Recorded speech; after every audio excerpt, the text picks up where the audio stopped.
And here we go. Welcome to episode 14 of the Huddle, our new show here on the Blue Bombers YouTube page. I'm Ed Tait from BlueBombers.com, joined this week by all-star receiver Nic Demski. Appreciate you for joining us, Yes, Nick. sir, of course. Every Tuesday, 3 o'clock. Don't forget to like and subscribe live on the Blue Bombers YouTube page. This is the Huddle, because I buggered up the beginning, so I had to start over there again. Okay, so part one is the Coors Light Chill Chat. And this segment provides an opportunity for fans to get to know a little bit more about Nick. And this segment is brought to you by Coors Light, the official beer of the Blue Bombers. And we have a word from our sponsor. There's regular cold,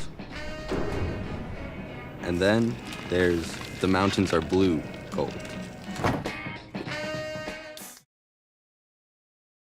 Right on. Okay, so Nick,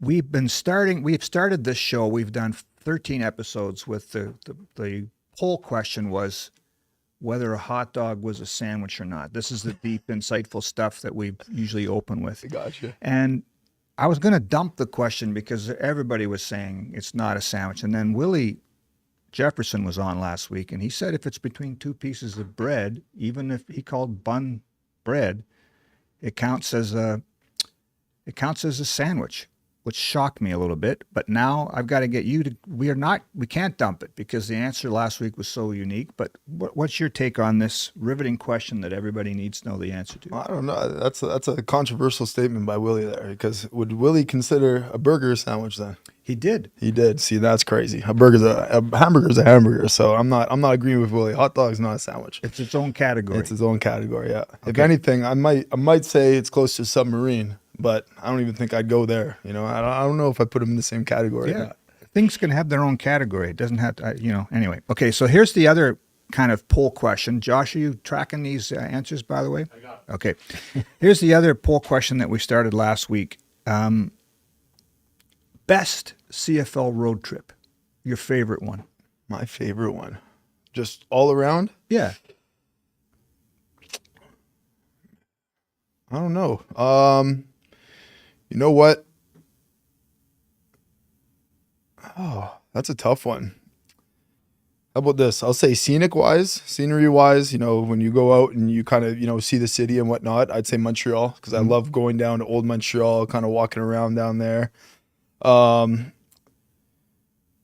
fan experience wise, honestly, maybe I'd say Hamilton in a way, because Hamilton, you get some hecklers and they're always, they always want to, make you feel it on the sidelines. So, but then Saskatchewan's like right up there too. That new stadium, especially as well. They get a lot of fans out there. They'll heckle me a little bit, just because I used to play there and stuff. So I'd probably say those are my top three. Okay.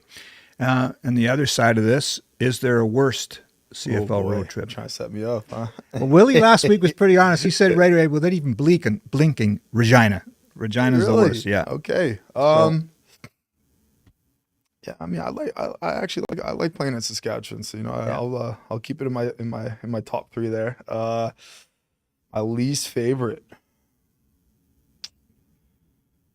maybe Edmonton, honestly, just because it's like, it's like there's not much out there that that's different to me, at least. Yeah, you have the West Edmonton Mall, but before a game day, I'm not going to go to the West Edmonton Mall, so. Too far, too much walking, too much, just going on. Like, I need a low key, type of evening before game day. So, yeah, I've never been to West Edmonton Mall before game. Yeah, I'd probably say Edmonton. Yeah. It's too bad too, because it used to be one of the best spots, right? Because they used to get 30, 40,000. And man, you see what's happening there now. Hopefully they can get that churned around. Yeah. Anyway, okay.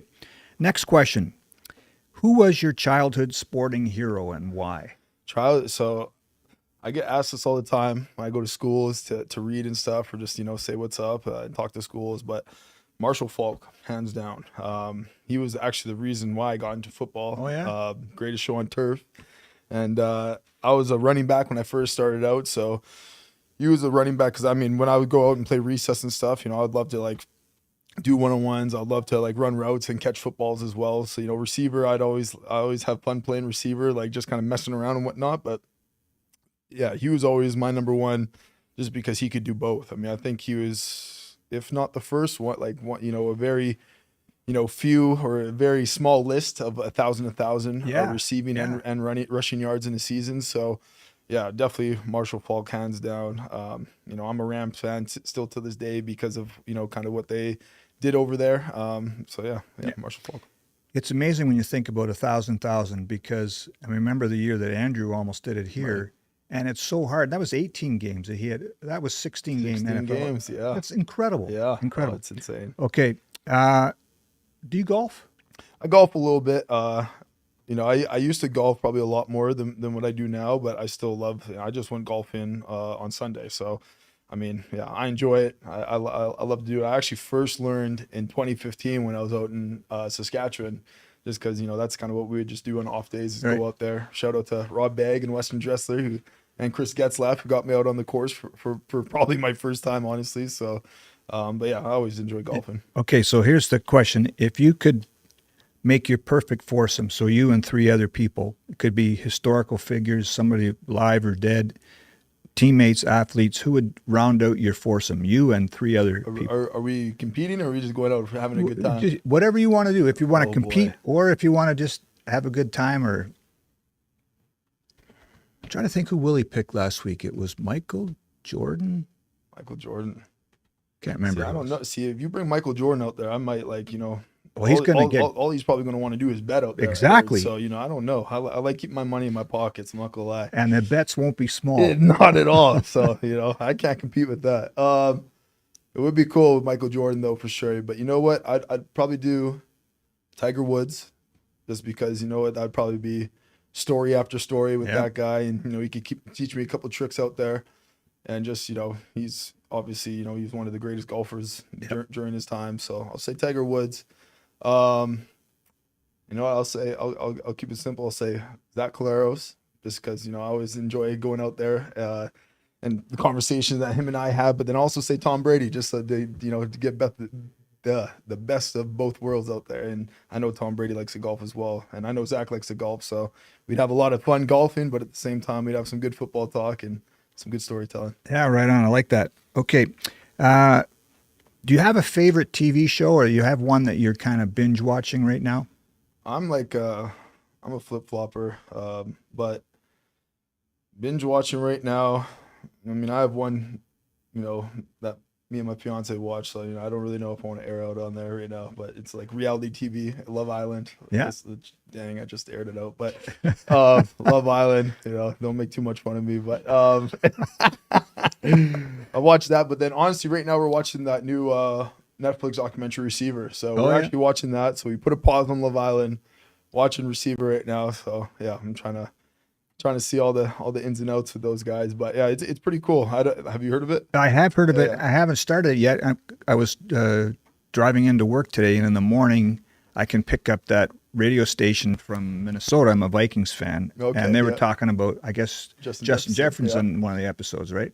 Yeah. He's like, it's like 5 receivers or 4 receivers and tight end George Kittle. So who they magnify on. But yeah, so Justin Jefferson, there's like a bunch of episodes about him, and it's pretty crazy because I mean he deals with like a hamstring injury when it's like his contract year. So so it's pretty juicy. I won't get too into it just in case if anybody wants to watch it. I don't want to be that guy, but I highly recommend it. I'm not done it yet, but I highly recommend with how far I've gotten so far. Did you watch the quarterback one?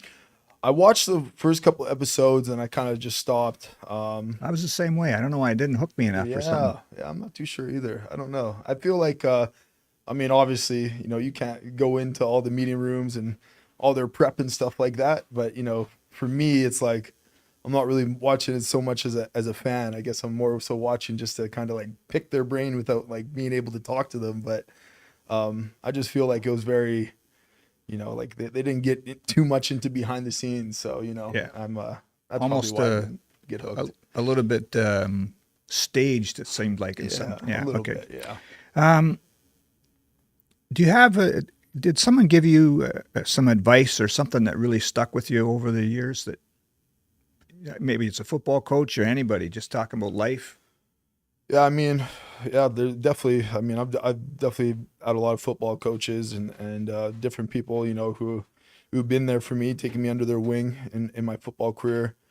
I I mean, the first person that ever brought the word adversity to my vocabulary is Stu Nixon from Oak Park. So, just to even learn what that was and to kind of put that word into action and into purpose, there's one thing to kind of say it and explain it to somebody, but then to like make it, that word come into action every day into your life. At such a young age, I mean, it definitely stuck with me. So it's kind of, obviously just how to deal with the highs and the lows and to even deal with that in high school football.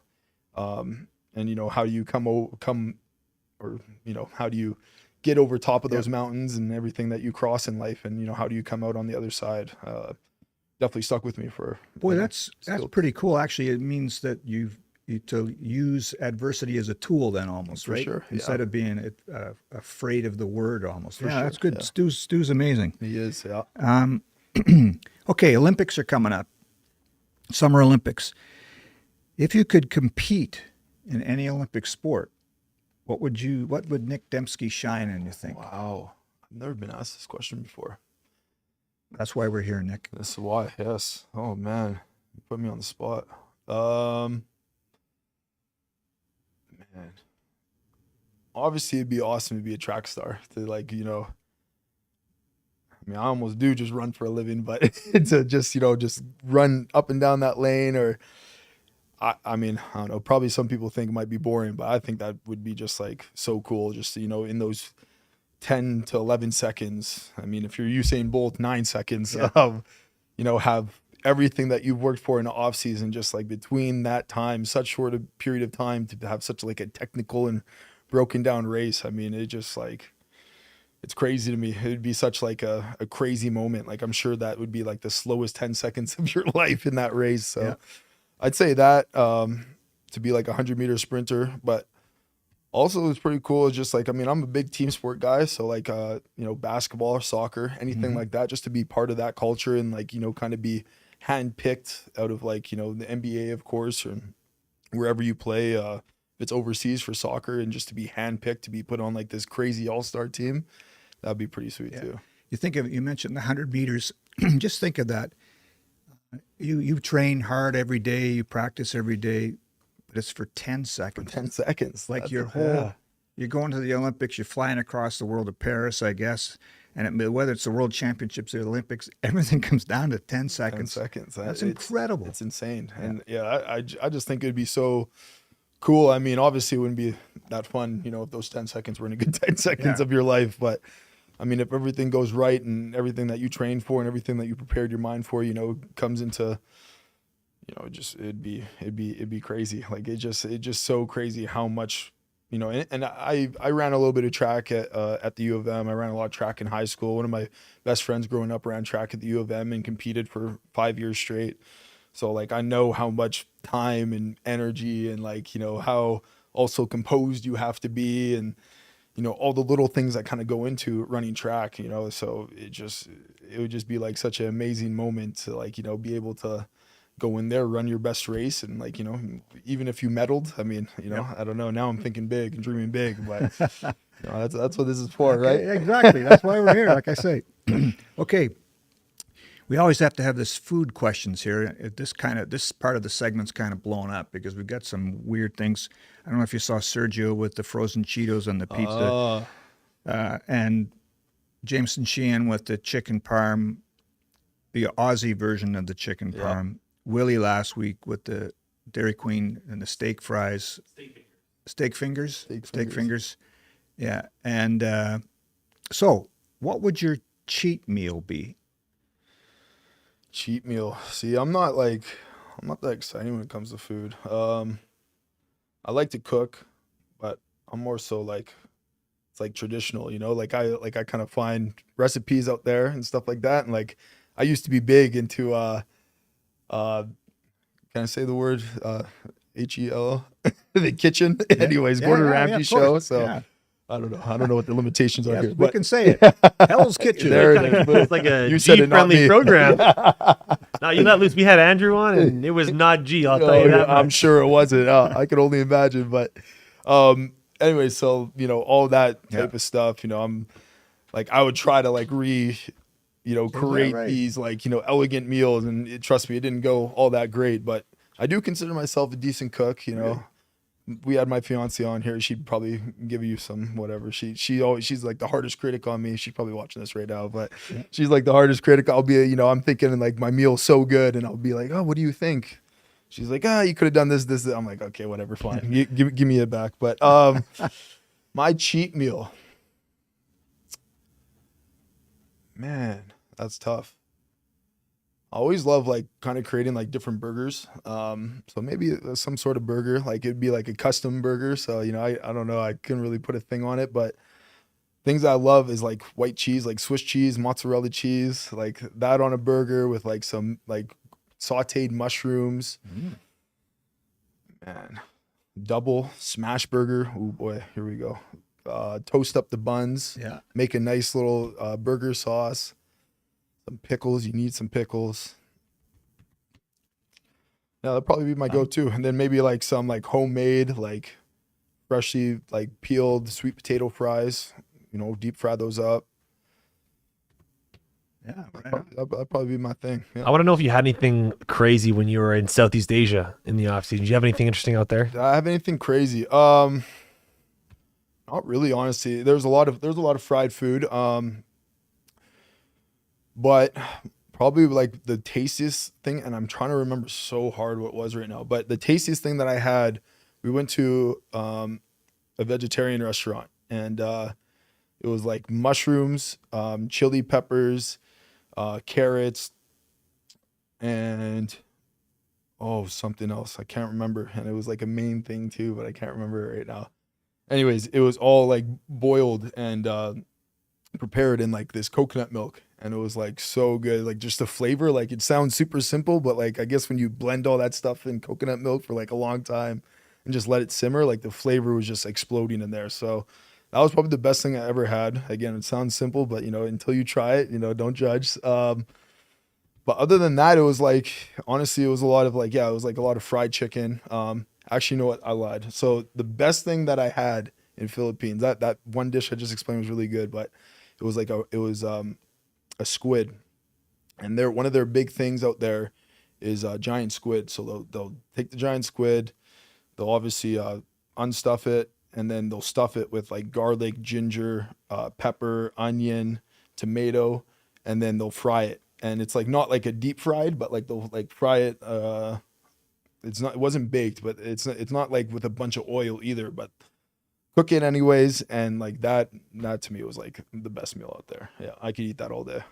Ed, what do you think of the giant squid meal? Well, I was just gonna say, or you go into the restaurant, and you sit down, and you just think, I think I'll try the squid today. Or, So most times when we would go, because I went to the Philippines with World Vision, so it was a bunch of us there, and the CFL obviously was there hosting us as well, and so a bunch of the times it was just we'd walk in and they'd basically already order food for us, so it kind of stuff would be prepared, and they would have like kind of some traditional meals, and then also have like more so I guess like American or Canadian food. So like, the giant, and like, I'm a big calamari guy. So like, like to me, it's like, I see some giant squid there. Now you stuffing it with like a bunch of like fresh vegetables. It's like, okay, yeah, I'm in. So that's kind of how that came apart, or came into play. Another thing in the Philippines that's amazing.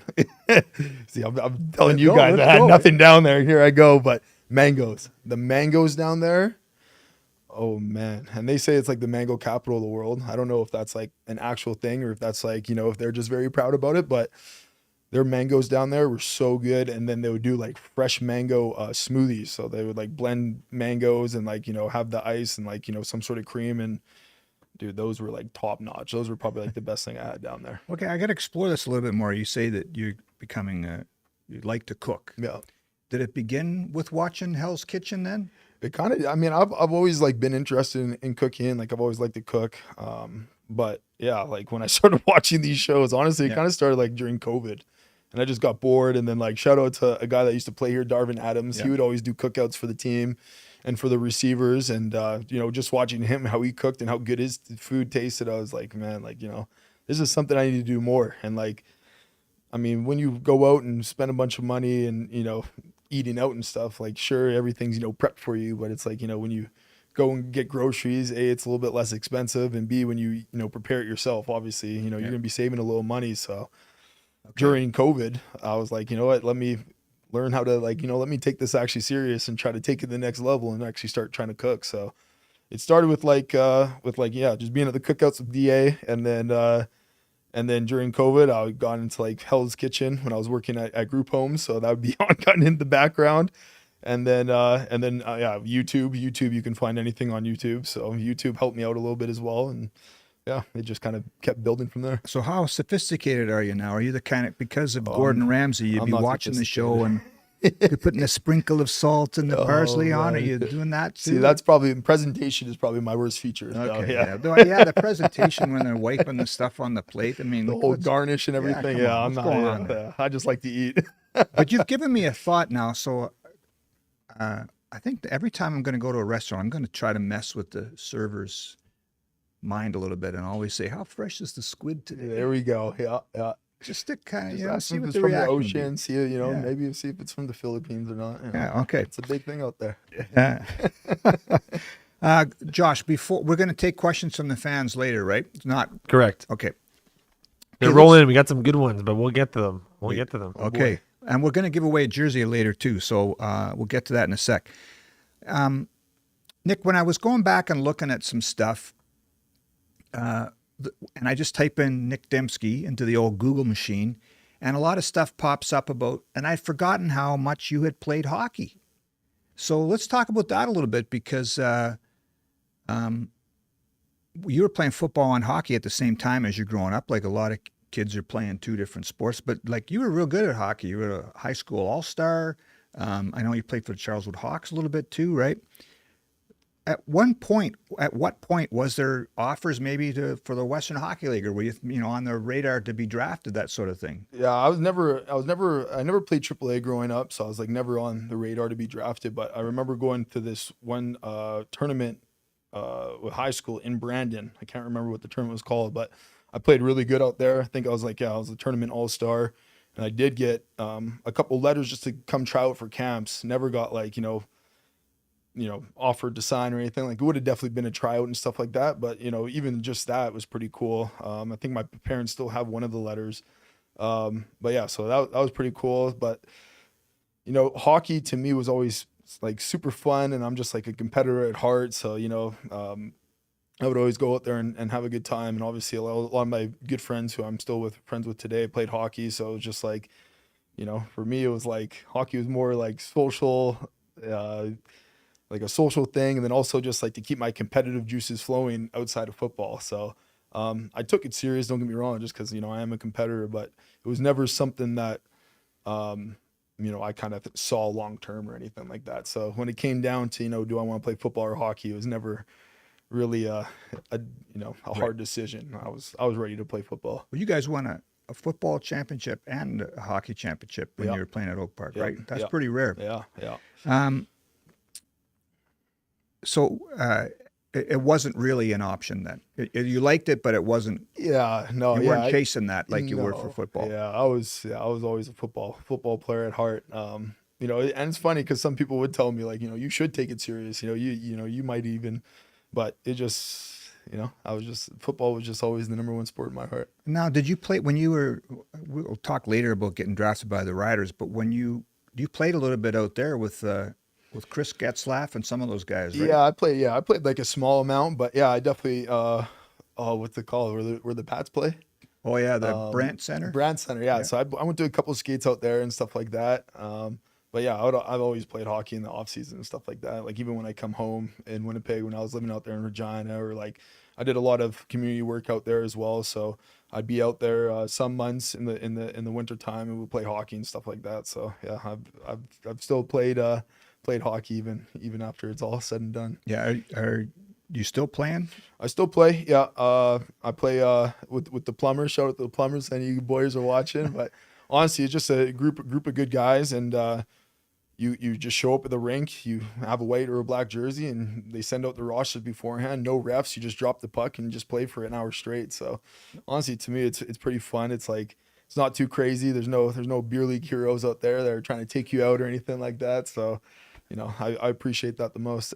So it's basically you show up, you put your sticks in the middle, and you pick sides. Or you said that. Yeah, so there's like a big email list. So as soon as you Okay. confirm if you're coming or not, they'll Make the teams. divvy up teams, and then show up, and it's There's all a good time. potential there. The Plumbers, that's a good name. It'd Oh be yeah, great for well they've great been logo. around for a while. Like I just found out about them. They just started having me out. Like I think last 2 off seasons I've kind of played with them. So before that, I would just kind of like tell my buddies like if you ever need a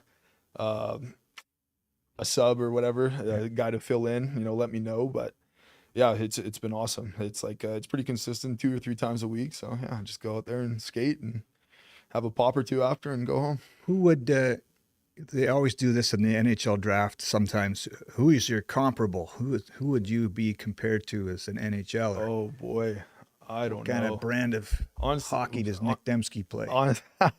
Honestly, I don't play I don't watch enough hockey, sadly, to kind of make that comparison. But Are you gifted? Or you got an assist machine? Or you got the big slapper? Or you got a when I played, I was probably more of like, I'll go down the corners, I'll hit, I'll skate really fast, I'll blow by some people. But like, I would probably have like 6 chances a game, 8 chances a game, and I'd probably, if I was lucky, come out with a goal or 2. So it's like I wasn't the most gifted goal scorer. sounds like a third liner then Yeah. in the NHL. Whoa. Okay, Come on, sorry. Maybe second here. No, I'm just kidding.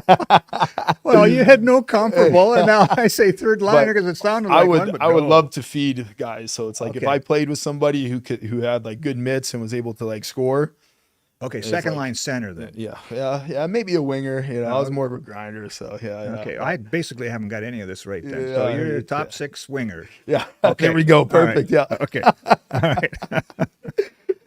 Okay. So ultimately, it sounds like football was but did you have a choice? Was there ever a point where someone said, you have to decide between, or you had it in your head, I'm going to be Yeah, I had it in my head, and like nobody really put that pressure on me. Like I feel like I just wasn't as committed to hockey as I was Right. to football, and I think teams knew that, and I think hockey coaches kind of knew the potential I had, but they also knew that like I wasn't really willing to like unlock that full potential either. Right. So.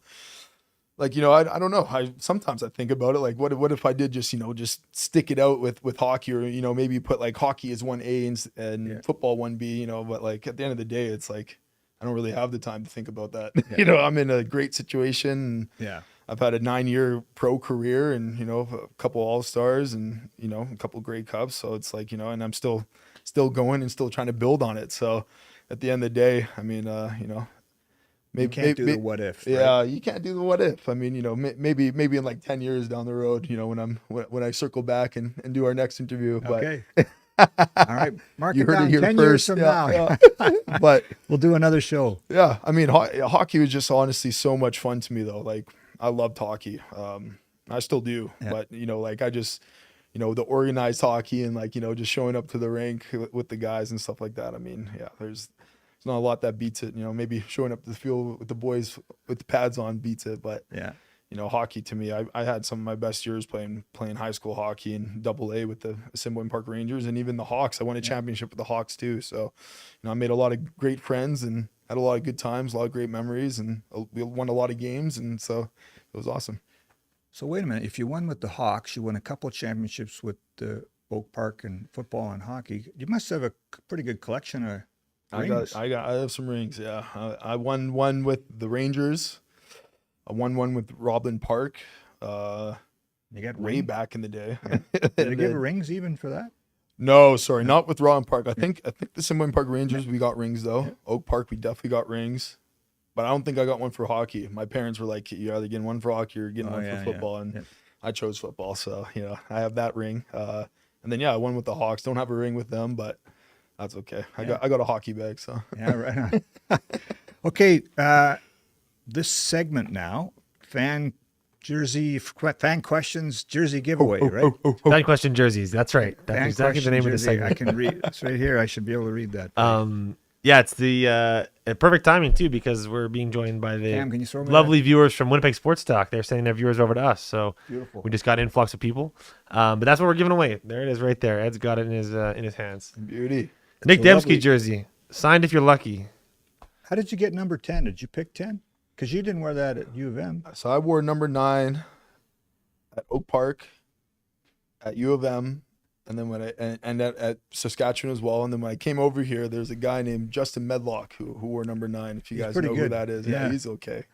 And my whole thing was like, Foddy told me like the list of numbers, and number 10 was one of them. So in my mind, I'm like, you know what, I'm gonna be one step better than number 9. So I went with number 10. So that's my little story. A little corny, a little cheesy, but No, I like that's, it. We like how, corny that's how and it cheesy. came to be. Yeah. I love corny and cheesy. That's half of my stories are corny and cheesy. Okay. All right, Questions. so it's the time of the show to give away the Nic Demski jersey. So for those that have never been here before, it's very simple, very straightforward. A random winner will be selected, and all you got to do is type Demski in the chat just once, not 100 times, just once. Type it once. Random giveaway to a viewer in the chat. And while those are rolling in, we're gonna go through a few questions from the people. But first, from Winnipeg Sports Talk, they say, "Yo, still on a high from Friday's win. What a game!" So thanks to those guys. The first question comes from Emily, and she says, "What is the best thing about playing in your hometown?" I'm sure you get that one a lot. I do, yeah. And I mean, it never gets old. The best thing about playing in the hometown is honestly just the support, like from the fans, from my family, from friends. I mean, it's amazing. Like the support's like never ending. Obviously, everybody who I grew up with is like happy that I'm here playing at home in Winnipeg, and my family is ecstatic. I mean, some of my family members were, I don't want to say disgusted. I don't know if that's the right word, but pretty close when I got drafted by Saskatchewan. So just for me to come back here, back home, and just be with such a great support system with all my family and everything like that, it means the world to me. So it's definitely a question. top tier feeling. Really good question. The next question comes from Richard, and he says, "Do you have a favorite hidden gem restaurant in Winnipeg? Maybe one that's a little off the beaten path." Every hidden gem restaurant.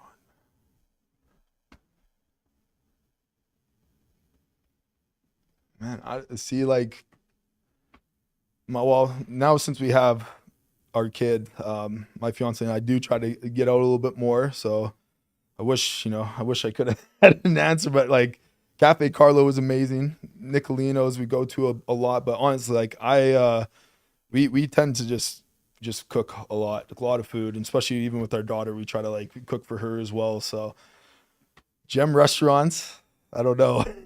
I might be blanking out for that one. There you go. but- That's fine.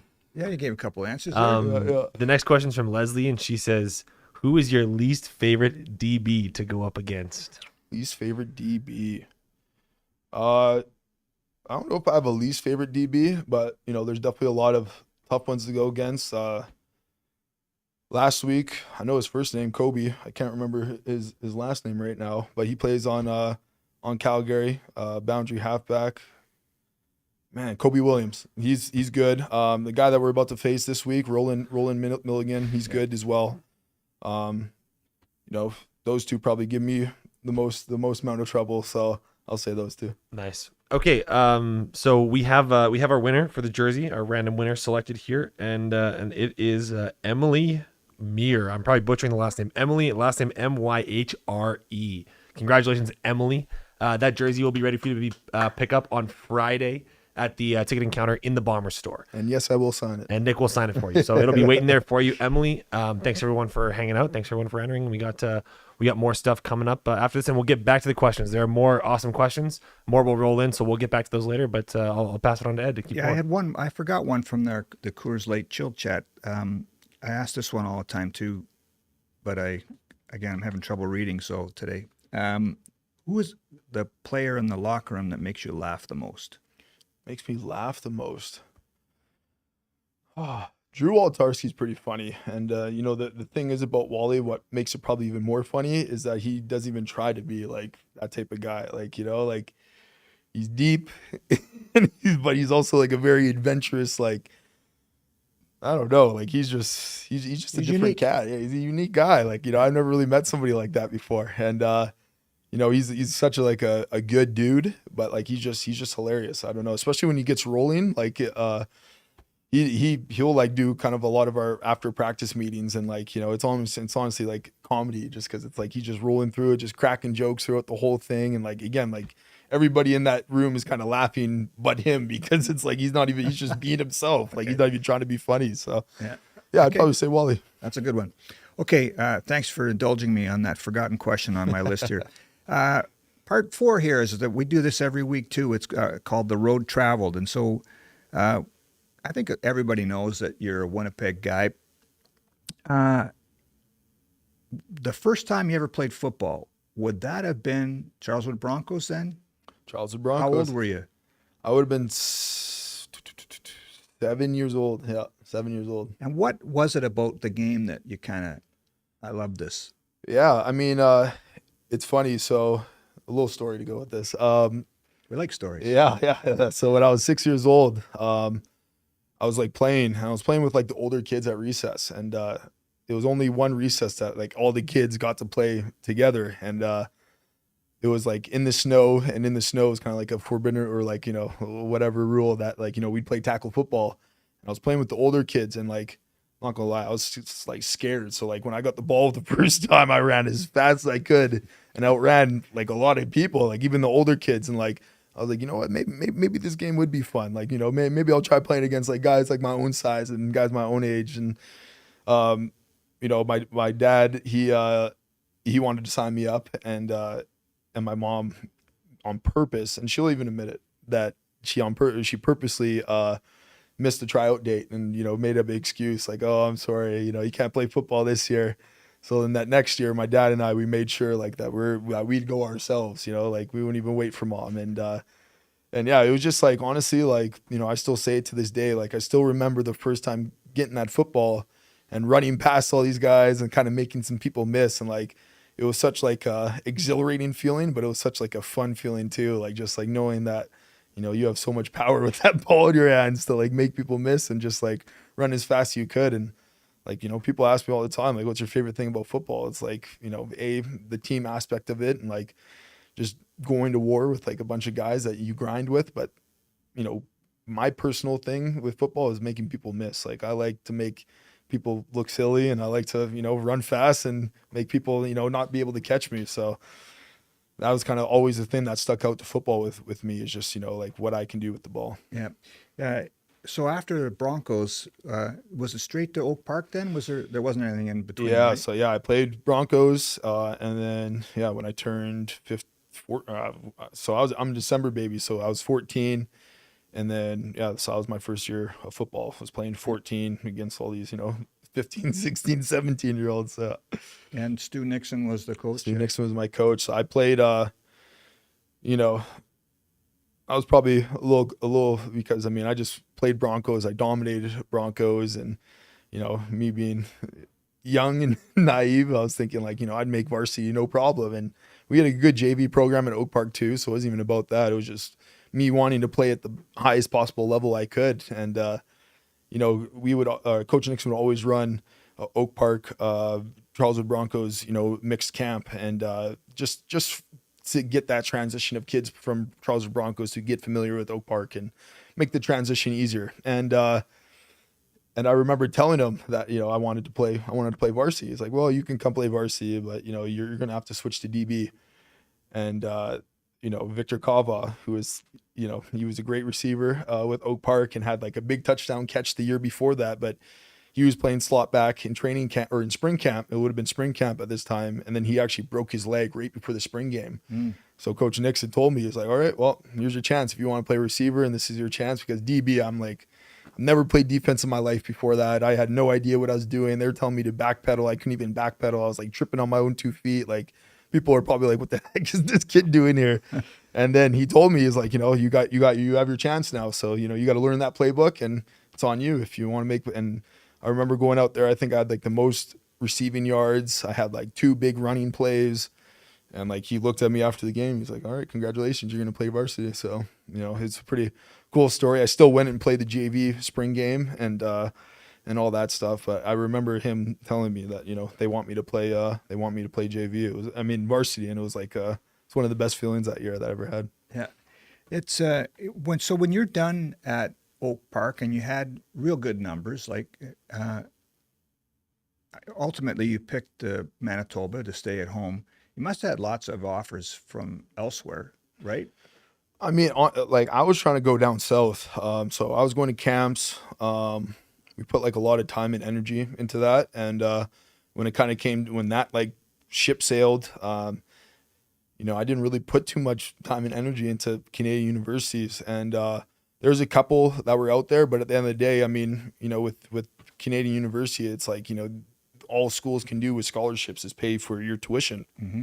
And, my family didn't really want to go into student loans and that type of conversation. So, they knew that I really liked the University of Calgary, and they knew that, and we had a good relationship with Coach Dobie, and Coach Dobie was hawking me down like crazy. So, we probably, I mean, I'm not going to say it was a mistake, but at the time, maybe it was a mistake, maybe not. I don't know. Everything worked out the way it should have. So Sure, yeah. can't say it was a mistake, but we kind of were vocal with, telling the two schools that, hey, it's down to you two. And when other schools tried to kind of come in, the other schools kind of made it known that, hey, just so you know, like they told us that they're down to two schools. So I didn't really even get to go on any visits because of that. So that's the main reason why I kind of say it's a mistake, because I didn't take advantage of any visits or anything. But Right.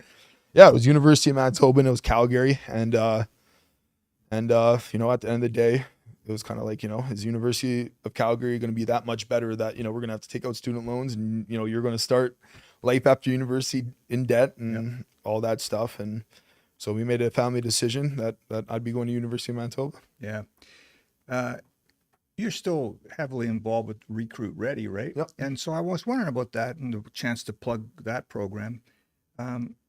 If when you were playing or at that part of after high school, if there had been a Recruit Ready, you might have gone to Division Oh, One. for sure. And Yeah. I mean, that's why I'm so, that's why I love Recruit Ready, and that's why I'm so involved in it and like believe in it so much, because I've seen these kids getting the opportunities that they've been to go down south. Like, you just even like, it's crazy. Like, you could go down and do a 7-on-7 tournament and go against a big recruit down there that, you didn't even know you're going against a big recruit. And all of a sudden you have this film going against the recruit, and you can send it away. And like, next thing you know, you have colleges that are interested in you, or you have, prep schools that are interested in you, or, the list kind of goes on. And it's just the opportunities that in the off season it makes. And the other thing is, I mean, is like Twitter and social media and stuff like that, like how much a player or an athlete can blow up through social media is insane as well. So Recruit Ready, I mean, we're definitely high on, getting those kids as much exposure as that they can possibly get. And, to me, it's like, it's also just a confidence builder. Me, I'd go down south, and, I was a confident kid, maybe too confident at times on the football field, but, and I would go down these camps, and, you just really didn't know what you're getting yourself into. And it took me a while sometimes to like warm up and get, and I would always have a good showing, but sometimes it would take me too long to get, my feet wet before, it was too late by the time a scout walked by me and was like, whatever, we'll pass on this kid or something like that. A lot of people didn't think, that I was kind of fast enough. And, so they wanted me to move to fullback, and surprisingly enough, linebacker, even though, again, as I told you, I never played it down on defense. But, that's just kind of the doubts that sometimes you get from, American programs when they see you only go against Canadian competition. So at the end of the day, I think Canadian competition has really made a name for itself, though, in these past couple of years. And it is getting more respect. And I think, even colleges down south will be open and vocal about that as well. So Absolutely. but Really that's changed. it really has. Yeah. So, but that's where my inspiration stems from, just kind of my own personal situation and being able to offer my coaching and my advice and my insight and knowledge to these younger kids going through, what I went through and didn't have the same opportunity that I did, or vice versa. So, that's why I'm always trying to, offer my 2 cents and offer a helping hand. Right on. I was watching, there was a highlight clip of your time with the Bisons, and I think it was all from the same game. You threw a pass, you ran the ball, you caught a touchdown pass, and you were the holder on place kicks. And return punts. Yeah, and return punts. That's nuts. Yeah. So you said you never played defense, but it sounds like you played just about everything else. Oh, yeah. Well, I think that's kind of like, in Broncos one year, I would return the kicks. I would kick.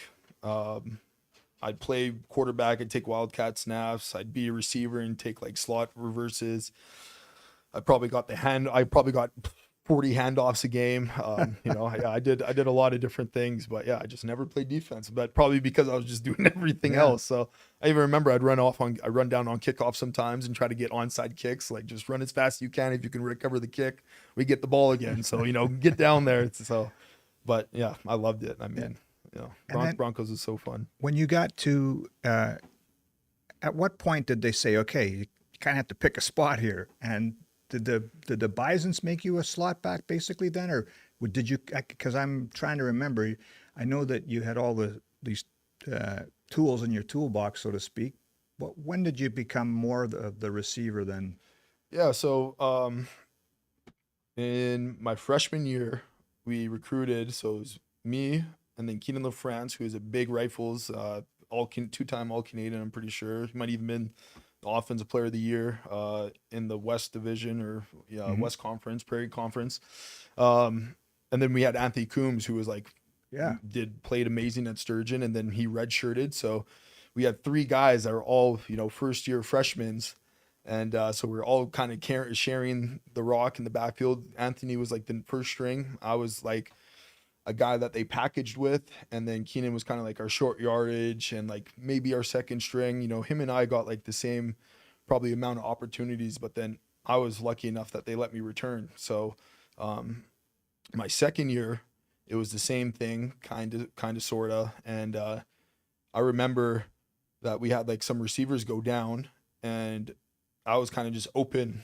And my receiver coach at the time and I had a really good relationship, and I was just open and told him, like, if you need me to play slot back, like, I will gladly do it. And I actually finished the year playing slot back a little bit and doing some package stuff as a running back, and then returning as well. And then going into my third year, and I love Coach Dobie. He always says it was his idea, so I'll give him the credit. But it was partially mine too. But I remember going in his office, and he wanted me to come in there either way. But I think it's funny because I'm pretty sure he wanted to have this conversation with me, but just didn't know kind of how to bring it up. But I was going in that conversation like, I'm going to tell Coach Dobie I want to be a receiver. And anyways, it was like 2 peas in a pod. It was just like, we saw eye to eye and instantly made the switch. So yeah, it was like going into my third year, and it was a mutual decision. Of course, he's the head coach, so he had final say. So, I'll give him the nod for it. But it was life-changing.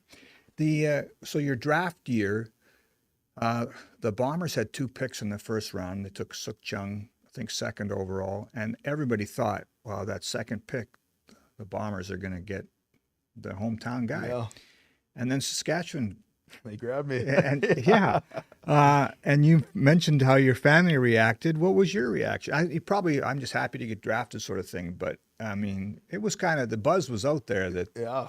Well, I honestly, I wanted to get drafted here, but at the end of the day, I also wanted to get drafted by a team that wanted me and wanted to pick me and wanted to use me and had plans for me, and that I felt would be a good fit for me. And I mean, when Saskatchewan picked me, it's funny because they were probably the team that called me the most, but I was just oblivious to it and just like thought that they just had a stacked receiving core. Like, why would they pick me? Mm-hmm. And then when they picked me, it kind of like, it's like, oh yeah, I should have saw that coming, but I didn't at all. And but yeah, it was a great feeling. Like, as I said, I just wanted to be drafted by somebody who had a plan for me. And when they initially drafted me, I felt like they had a great plan for me. And we had an injury-ridden season that first year, and things kind of went all over the place. But I learned a lot. I will get to fan questions in a bit. I just got a couple more things I want to kind of get in here. So I was looking back at this, Nic, and the year before you came here in free agency at 2017, you're cruising along, you're having a great year, and you broke your foot in the Labor Day Classic. And I was just thinking about this today, sometimes how fate works. If you hadn't been hurt, and you might have stayed, right? Because you're putting up good numbers, it wouldn't have walked away.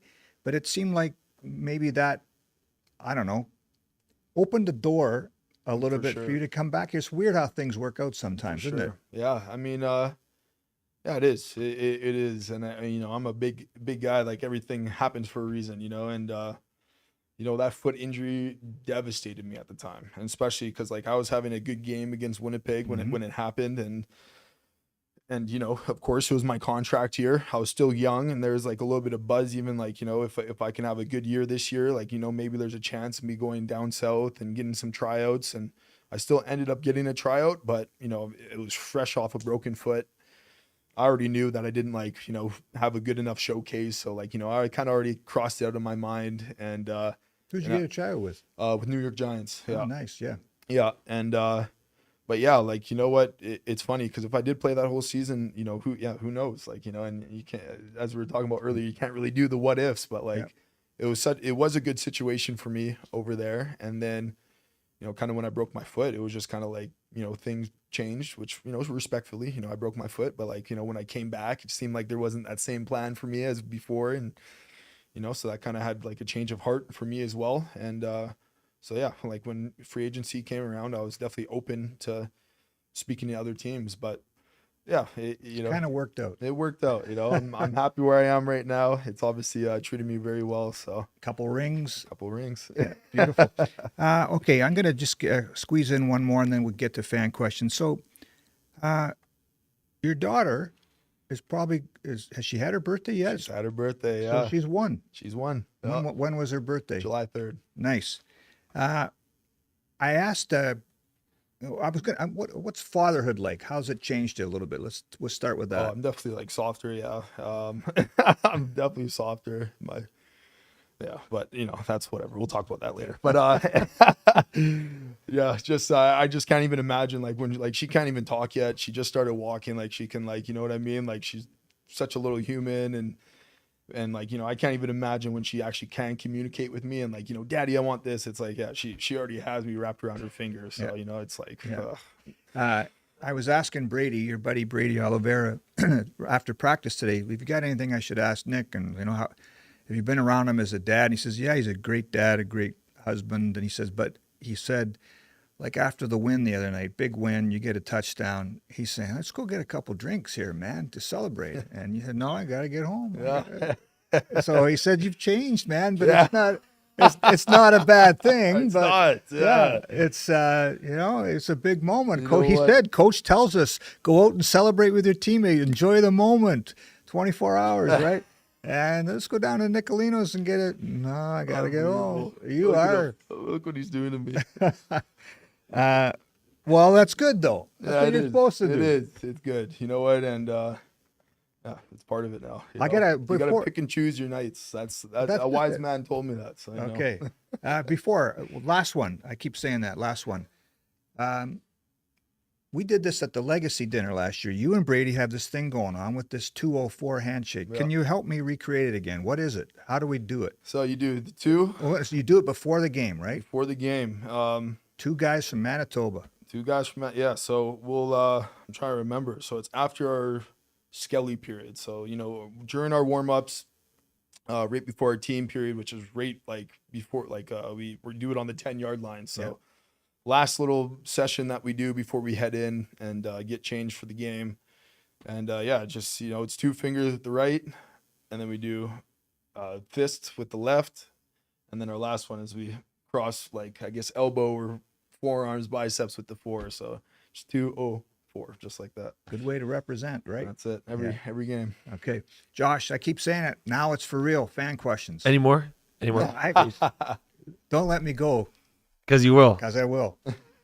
All right. There's a bunch of questions that rolled in from folks, so we'll just start working through them. And then if anyone hanging out still has questions, make sure you drop them in the chat. And the first one is, this is hold on one second, I lost it here now. Oh, here we go. This is from Dawn. She says, Nick, from the field, who really are the loudest fans in the CFL? Oh, yeah. So it's funny because obviously at home, it's like our fans don't really make too much noise when we're on the field, which thank you.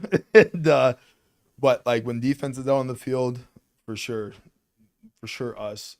Riders have some loud fans too, but another team that has loud fans though is Hamilton too. And Hamilton, I already said, and I like playing there just because their fans are loud, they're interactive, and they love to heckle, and they're sideline, or the sidelines are like pretty close to the stands, so you can hear like every word that they're saying. But when it comes to terms of like cheering loud when the other team's offense is on the field, and you know, being a true 13th man, I feel, sorry, you know, don't come after me, but it's our fans. Yeah. Next question is from David, and the great bringing up the family thing, because we got some questions about being a dad. So David wants to know, he says, Nick, they say before you witness the birth of your child, you either faint or cry. Which one were you? I don't think I was either, honestly. Yeah, but honestly, I might have fainted because I was in there during the delivery. I don't know. I can't remember, but I might have fainted. That's like a whirlwind of a feeling. I mean, I love that. Like, okay, that sounds weird. I was gonna say I love that type of stuff. That kind of sounds weird, but but it was like such a cool moment.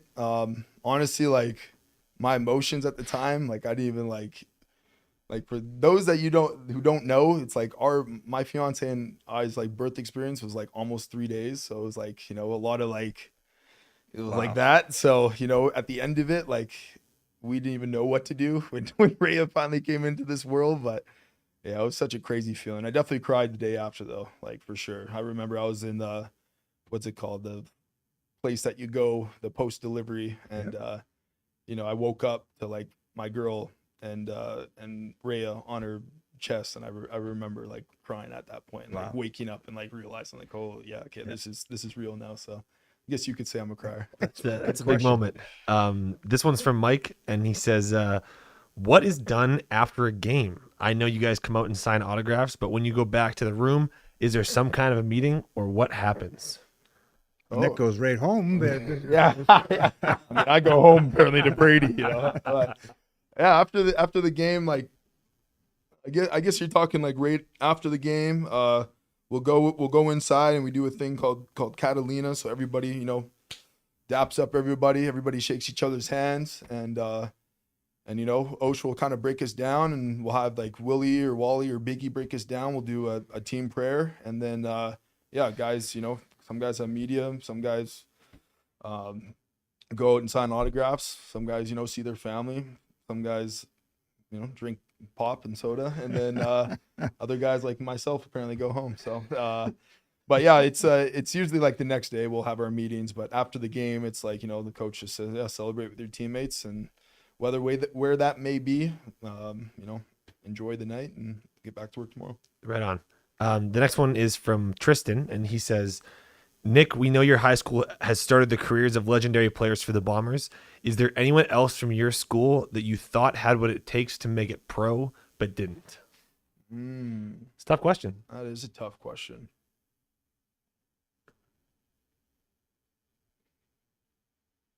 That is a tough question. There's one. Oh, now I feel bad because I can't remember his name, but he was there before me. He was there, I think, honestly, before even Andrew was there. He was a quarterback, and he was insane. I remember watching his highlights, and because like I didn't really know too much like about Oak Park football, even though I was from Charleswood. I went to like the 07 game. I didn't get to Oak Park till 08, and I went to the game that Harris, their team, lost in the finals as well. So, you know, I went to like a couple games, but there's this one quarterback, man, I can't remember. Oh, I wish I could remember. He was number one, but anyways, he was unreal, and he could pass the ball, he could run it. I think they may even played him like both ways sometimes, and like he was like an incredible basketball player, like just a crazy athlete, and like athletically wise, I feel like he definitely could have played pro football. But you know, it's obviously hard to be kind of like a Canadian quarterback, especially back then. To kind of make pro football. Yeah. Totally. Right on. Next one is from Jonathan, and he says, you got a favorite beach to visit in Manitoba? I don't. I'm not gonna lie. I love going to like the lake and stuff. My girl's family, they have one at Clear Lake. You know, that some people we know, Lake of the Woods, Kenora is fun. But beach wise, it's like I'd rather probably go to like the cabin and find a boat and then go to the beach. Right on. Melody wants to know, we kind of touched on this, but maybe not quite, but she wants to know, how much has your football life changed since becoming a dad? Yeah, I mean, Good question. yeah, that's a great question, honestly. For me, it's like, I try to keep as much football related stuff like in this facility, and it's funny. It's like, because I mean, I'll still do some like studying at home and stuff like that, but I try to watch like film here, road trips. I'll do obviously a lot of film study in the hotel and stuff, but like kind of all the film study, all my treatment, all that stuff, because I have some like stuff at the house that I could use, like some like stim machines for recovery, you know, other stuff that I use just kind of for recovery. But now it's like, I can't really do that stuff at home anymore, especially now that she started walking. It's like, I can't keep my eyes off her. Otherwise it's like tears for no reason. It's like, oh, what just happened now? But fell over again. But, but yeah, I mean, so now I kind of keep everything, in house here. And, honestly, that kind of creates like my days longer here. I'm probably here like 2 hours more than I was before I had a daughter each day. So it's like, yeah, I try to be more of a professional inside the building and keep the dad life at home. Nice, right on. The next question is from Monica, and she wants to know if there's a story behind the N and D tattoos. No, well, I guess there kind of is. I went to a camp down south, and I would have been like grade 10 or 11, and I was like begging my mom ever since then to get my initials tatted, because I saw somebody down there have their initials tatted on their triceps. But honestly, like I forget I even have them anymore. And it's like probably like, if I did it all over again, I probably wouldn't get them, but they're part of me now. Right on. And I think we got two more here. We got one from Real Deal Neil, and it's more of a comment than a question. He says, "Hey Nick, your old coach here from 13 years ago, Rangers Neil McIntyre. Just wanted to say very happy for all your success and congratulations on being a father. Hope your parents are well." Thank you. Appreciate Real you, Deal Neil. Real Deal Neil. I hope, There you go. Neil, I hope you didn't give yourself that nickname. That has to come from somebody else. That's a good nickname, though. Real Deal Neil. And last one to end off is not quite as emotional as that one, but this person wants to know, do you still want to return punts? Oh, wow. The team asked me to do it. I'd do it. But you know what? Probably wouldn't return every punt. Maybe if it like came down to like, return this bunt to score the game-winning touchdown, I would do it. But no, I don't know. Returning punts, I mean, takes a lot out of your body.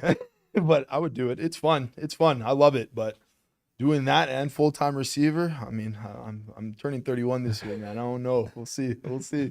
All right, and that pretty much wraps it up for us. So you got any plugs? Anything you want to plug for the people before you wrap up? No, just keep coming out and supporting. We appreciate your support. Go Bombers. Ed? I love it. Well, listen, I say this every week, but you guys got a lot to do. You got a baby that's just over 1 year old, so it's for you to find an hour to squeeze in with us, I really appreciate it. No, Thanks, for sure, Nick. 100%. Appreciate it. Thanks everybody for joining us. Thanks for the push from Winnipeg Sports Talk. Don't forget to join us every Tuesday at 3 o'clock on the Blue Bombers YouTube page, and like and subscribe and ring that bell. Thanks for joining us, and we'll see you next week.